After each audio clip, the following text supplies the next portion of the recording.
Acho que este é o broquel mais OP que você pode ter. É um gancho. As espadas estão se tornando... Olha, quero dizer, isso está preso sob 2 barras. Deus. E aí ele tem que tirar isso. Dentes de galinha.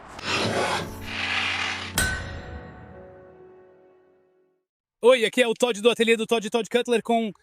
Matt Easton, da Scholar Gladiatoria. Tem uma série de vídeos que eu e o Matt fazemos às vezes chamada Armas Estranhas. Vá conferir se quiser. Eles são brilhantes, obviamente. E nós encontramos algo, eu encontro algo estranho da história, um pouco incomum de museus e manuscritos. Eu reproduzo isso da melhor forma que consigo e entrego para Mateus sem que ele saiba nada sobre isso. E este é um desses casos. Já fizemos mangual de corrente, massas de torneio, todo tipo de coisa estranha, mas eu nunca fiz um desses. Certo. Não está afiado. Então, bom, é bom saber disso. Precisa de técnica para essa. É uma dessas. É uma daquelas. Então, antes de continuarmos, vou te mostrar o que é uma daquelas. Então é isto. E é um escudo broquel, mas tem essa gaiola para prender espadas na frente. Então, broquéis são algo comum entre civis, não são militares, não são para campos de batalha. Você usa eles na cidade e às vezes entra em brigas. Tem um desses à mão. É mais ou menos desse tamanho, não é? Sim, então esse é um estilo especificamente italiano. E esse tipo retangular é conhecido como taga. Então não é um mordomo. Bem, é um subconjunto de escudo buckler. Então é um buckler, mas especificamente é uma taga. Assim como a pavise é um tipo de escudo, eu acho, mas eles são bem característicos. E nós sabemos bastante sobre o uso deles a partir de tratados italianos, como o mais famoso, Achille Marozzo, que escreveu em 1536 em um livro chamado Ópera Nova. Porque isso é datado da coleção Wallace por volta de 1540. Sim, é provável que tenham datado isso pelos tratados que mostram essas armas. Sim, então elas são uma daquelas coisas que eu acho que não há nenhuma evidência antes de cerca de 1530, e então, de repente, elas aparecem do nada. E o que é interessante é que o Tratado de Morozzo tem seções separadas para a espada, e broquel, tipo espada e bocchiero, ou espada e taga, que é isso aqui. Certo, então há pequenas diferenças em como elas são usadas? Sim, e geralmente são de ferro e retangulares. São meio trapezoidais, então normalmente são mais largas na parte de cima do que na de baixo, e são onduladas assim. Sim. Você já usou uma com grade em cima? Não, na verdade eu nunca usei uma. Eu conheço algumas pessoas que lutam com taga, mas até onde eu me lembro, nunca lutei com uma. Mas você já usou um broquel? Várias vezes. Sim, sim. Então, primeira pergunta. O gancho aqui na frente? Sim. Tem 2 na coleção Wallace, ou pelo menos que lembro. Sim. Ambos têm ganchos na frente. Sim. Um vai pra cima, outro vai pra baixo. Sério? Eles são diferentes. E há broquéis redondos com ganchos na frente também. Isso é um palpite? Provavelmente nunca saberemos. É algum tipo de suspensão para pendurar no cinto ou no bolso? Faria sentido, não faria? Faria, mas um deles fica de cabeça para baixo. Então. Ou o outro ponto é, claro, será que é algum tipo de mecanismo para prender? Então, resumindo, eu não sei. Houve muito debate ao longo dos anos sobre isso, sim. E, obviamente, você poderia prender isso em um cinto, mas aqui está o problema. Esses nunca são mostrados em obras de arte sendo usados com o cabo para fora. Certo, eles sempre são mostrados sendo usados com a frente para fora, broquéis no caso. Não sei, talvez os espectadores conheçam algum exemplo que desconheço. Também há outra possibilidade relacionada. Então nós sabemos que às vezes lanternas ou outros objetos eram pendurados nos broquéis.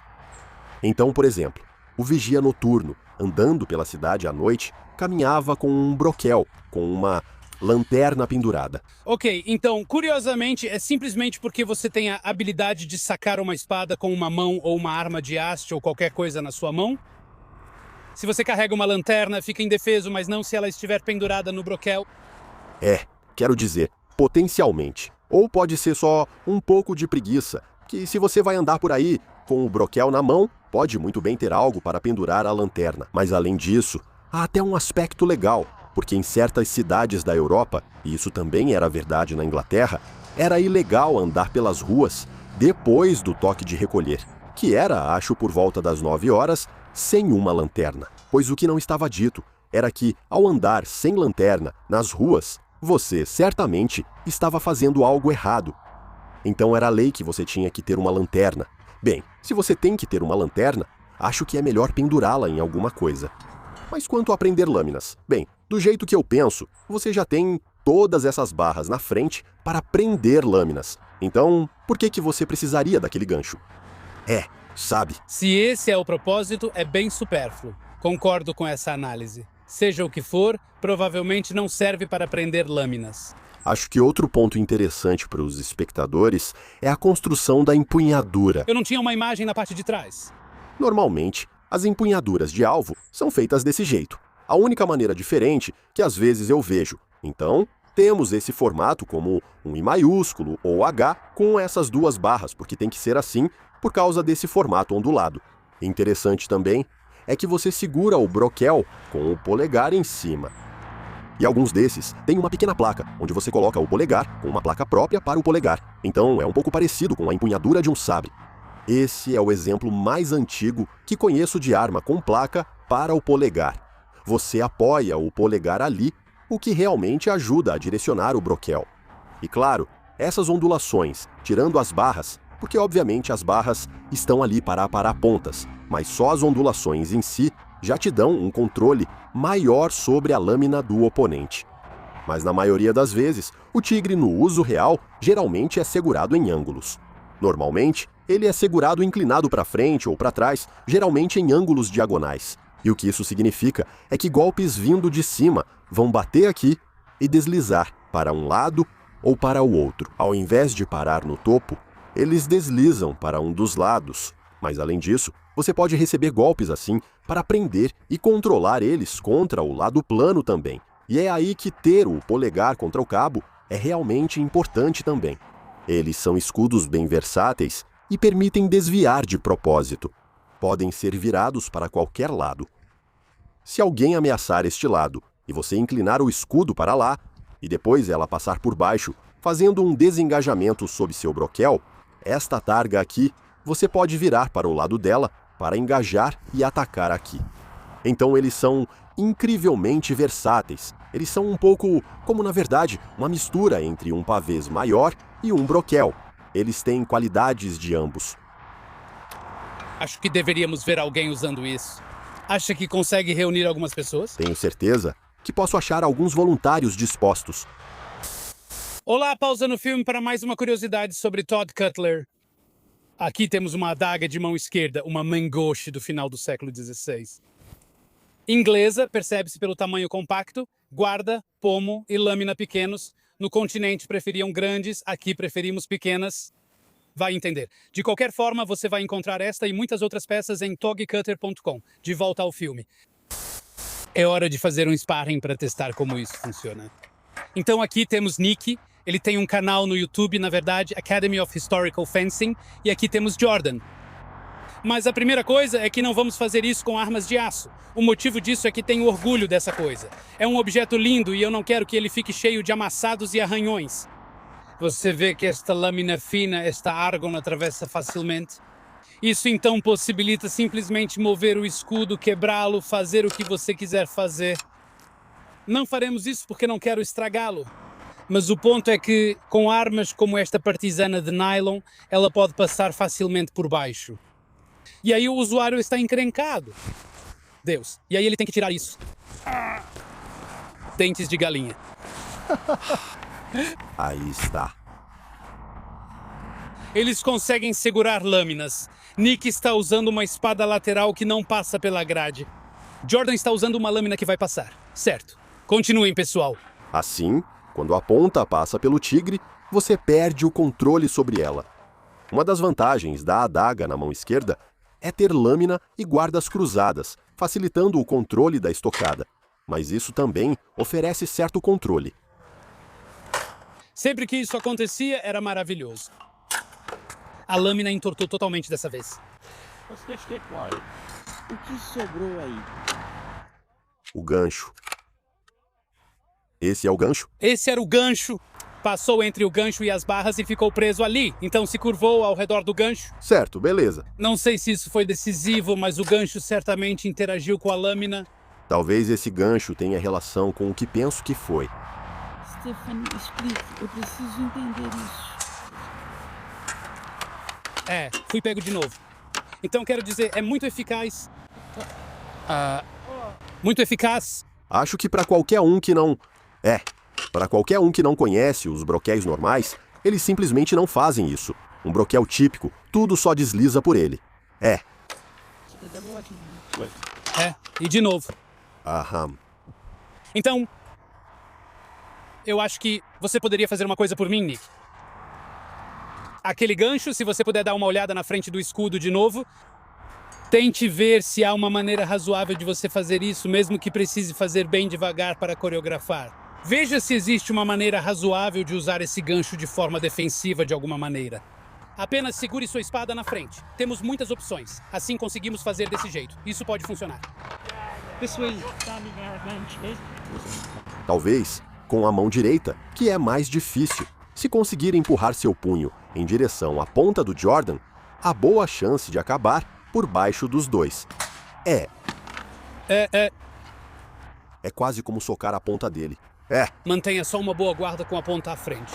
Você não parece gostar disso, né? Legal. Isso parou completamente. Isso foi interessante. Na verdade, não passou pelo gancho. Dessa vez, passou por baixo do aro. Mas sim, pegou exatamente naquele anel. Você pode ser mais agressivo com o broquel. Então, ao invés de usá-lo de forma passiva, assim que a pessoa abaixa a ponta para frente, Travando, porque aí eles têm que reagir para trás. É uma armadilha. Isso não acontece com o broquel normal, porque, como você disse, as lâminas sempre vão escorregar. e uma partisana, ou algo diferente de espada, Beleza, vamos lá. Quem quer a partisana? Quem quer o escudo? Qual você quer usar? vou usar a mão do Parker, assim você pode usar o broquel na direita. Legal. Então a pergunta aqui é, Todd, se uma partisana ficar presa na frente de um broquel targa, o que você deve fazer em seguida? Você está longe demais para alcançar o lanceiro com sua espada, então larga o broquel. Acho que você largou o broquel. A arma dele agora está inutilizada. Bem, isso é um simulador de nylon, e nem sempre ficará preso sob a barra. Mesmo assim, só o atrito na barra permite que Nick empurre a ponta e se aproxime, que é tudo o que precisa. Assim, isso aí. Estou me sentindo muito relutante em alinhar minha ponta. Exatamente. Então isso te deixa muito mais relutante em manter a ponta estendida. Então, se você não conseguiu ouvir isso, Jordan, aí está. Segure essa ponta. Olha só isso. Isso acabou de acontecer, Jordan. O que você faz agora? Tudo bem. Então esse saiu. Teve mais sorte do que eu. Viu? Esse teria ficado preso. É que a lâmina era grossa demais para passar por baixo. Legal.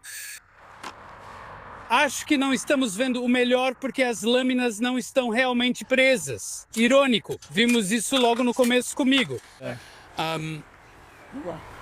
Mas eu acho que dá para ver claramente a utilidade dele. Brilhante. Sim, eu sou muito fã disso. E também numa época em que as espadas estão se tornando... Olha, quero dizer, isso tá abaixo de 2 barras. Olha só isso. Então a questão é, neste ponto vamos supor, O que você faria agora? Jordan, suponha que você não consiga sair dessa agora. Primeiro de tudo, provavelmente, sua melhor opção é largar a partisana e ou correr, ou sacar sua espada ou arma reserva. Você fica meio dividido, porque se ele largar a arma, bem, talvez você só vá com tudo de uma vez. Se ele continuar com a arma, tenta puxá-la. Vocês ficam presos um ao outro. Nesse momento, o melhor é soltar o broquel, já que ele está com uma partisana, mas com o broquel preso na ponta, impedindo que te espete. Exatamente. Ele não pode te espetar, e fica realmente difícil de manusear. A gente usa como um machado ali, até a lança. E a sua outra opção, claro, a partir daqui, seria soltar isso, e basicamente tentar agarrar a arma dele em vez disso. Bem, Isso não vai sair. não. Certo, lá vamos nós. Você tem que mostrar isso para a câmera, porque isso está literalmente preso debaixo de 2 barras. você não consegue pegar o botão. Então, espera aí. Certo. Tenha isso em mente. Aí está. Se isso ficar preso sob 2 barras com a lâmina grossa de nylon, uma lâmina de aço ficaria realmente presa, provavelmente com a ponta saindo aqui completamente encravada ali embaixo. Acho que isso é provavelmente tudo o que precisamos, de verdade. Então é isso mesmo. Informalmente. Opiniões? Fale. Quero dizer, sabe, Matheus estava apontando que é como se esmagasse o centro contra as pontas. E no momento em que você realmente empurra aquela parte da frente na ponta do cardisson, na ponta da espada, ela simplesmente agarra agressivamente toda a lâmina. Então isso foi bem interessante. E você está mantendo meio que a frente na ponta, o que está funcionando muito, muito bem. Simplesmente esmagando agressivamente. Eu percebi que, na verdade, enquanto você estivesse direcionando o centro do escudo para a lâmina do oponente, você podia, de forma bem agressiva, simplesmente balançar o escudo, batendo o escudo na lâmina do oponente. Eu só confio que provavelmente vai segurar. Sim, e você obviamente pode usar um broquel normal de forma ofensiva, mas esse aqui é muito mais fácil e garantido. Há muitos lugares onde a ponta pode prender ali, e o formato ondulado dele, junto com o tipo de empunhadura, o torna muito estável também. Mas é bem intuitivo. Eu tenho a impressão de que você pode, basicamente, só dar um soco em direção à arma do oponente e tem uma grande chance de acabar prendendo alguma coisa, sabe? Só enrola isso. É. Eu diria fabuloso. Matt. Sim, 110%, Nick. Fantástico. Jordan D. Square. Sinceramente, de todas as armas estranhas que analisamos, acredito que essa seja a mais bem-sucedida e convincente. Você está certo. Antes de tudo, agradeço novamente ao Nick e ao Jordan. Não se esqueça de conferir o canal do Nick, o link vai estar nas notas. E então, Matt, realmente vou te dar minhas conclusões primeiro, mas você sabe, as minhas não são tão válidas quanto as suas nesse contexto. Concordo com você, isso realmente funcionou. E agora fico pensando por que todos os broquéis não eram assim, porque simplesmente é genial. Era obviamente genial. Sim, quero dizer, a única coisa que me vem à cabeça é que isso surge no início da Era da Rapieira. Na EMA, chamamos as espadas desse período de espadas laterais, usadas para corte e estocada. Mas, na verdade, por volta de 1550, você já começa a ver muitas espadas ficando bem mais longas e com foco na estocada.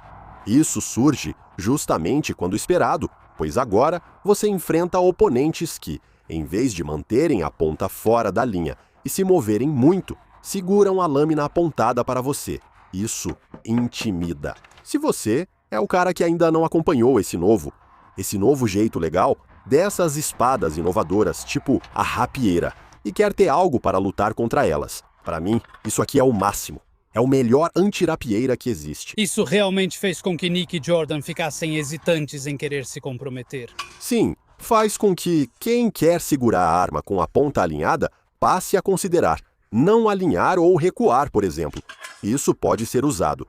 Muitos veem escudos apenas como defesa, mas acredito que também podem ser usados ofensivamente. Sim.